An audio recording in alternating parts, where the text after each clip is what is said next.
Le monde du travail traite-t-il de manière égale les hommes et les femmes?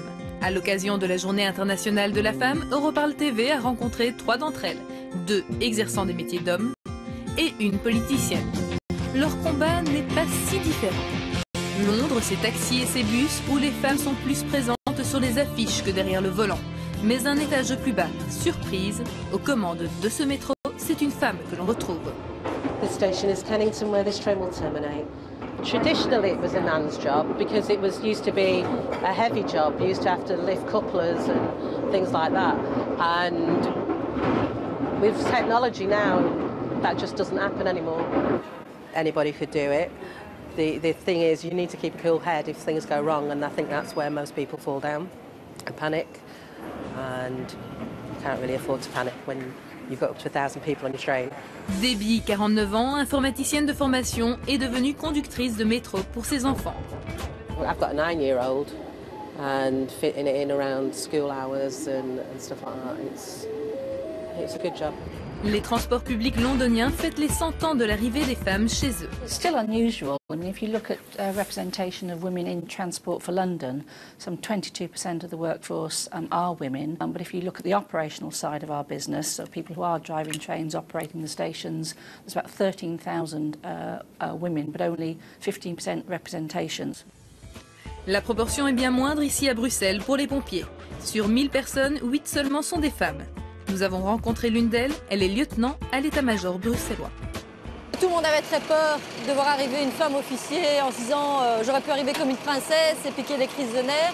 Non, donc ça s'est bien passé. Mais c'est clair que j'ai essuyé des appréhensions au début et que beaucoup de gens se sont détendus, ont changé leurs a priori, etc. Le capitaine de la caserne était plutôt opposé à cette arrivée. Le hasard a fait qu'elle est venue dans mon équipe. Et ça n'a pas été facile pour elle au début, pas du tout. Un certain machisme, une certaine concurrence. Les anciens se demandaient un peu si ça n'allait pas les déforcer dans leur pouvoir. Enfin, elle était gênante. Mais le lieutenant a su s'imposer naturellement, par ses capacités, notamment pendant les exercices. Il y a des exercices qui sont très lourds, notamment l'échelle qui est là. Elle a 1, 2, 3. Là, elle n'a que 4 plans. Donc, parfois, elle a 5 plans. Donc, un plan en plus. Elle est couchée par terre. Et à 2, il faut la pousser, la redresser comme ça. Comme tous ses collègues, elle a dû passer les mêmes épreuves pour intégrer les pompiers. Enfin, presque les mêmes. Par une obligation européenne, on est obligé d'adapter, de ne pas demander la même chose aux hommes et aux femmes, ce qui est parfois, enfin même souvent préjudiciable en fait pour la femme. Moi, je pense qu'on pourrait faire la même chose pour les hommes et pour les femmes. Une opinion que tout le monde ne partage pas. En tant que chauffeur, machin, ça, tout à fait d'accord, mais tirer des personnes et des machins, ils n'ont pas la même capacité que nous. Ça dépend des filles quand même, comme ça dépend des pompiers aussi. Hein. Voilà. Tirer quelqu'un de 80, tirer, pousser, c'est du travail très lourd. Hein.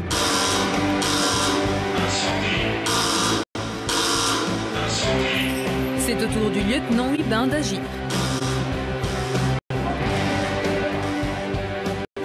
Donc ici on part pour un incendie dans un appartement. Apparemment, visiblement, c'est le canapé qui a pris feu dans l'appartement. Dispatching, Romeo 58 et convoi bien compris, rentrons disponibles à la caserne, over.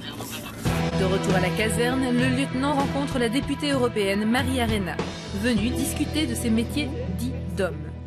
J'ai eu plus de mal à me faire accepter et je pense que c'est pas encore gagné, même au sein de la hiérarchie supérieure. Ah oui. Ouais. Ah oui.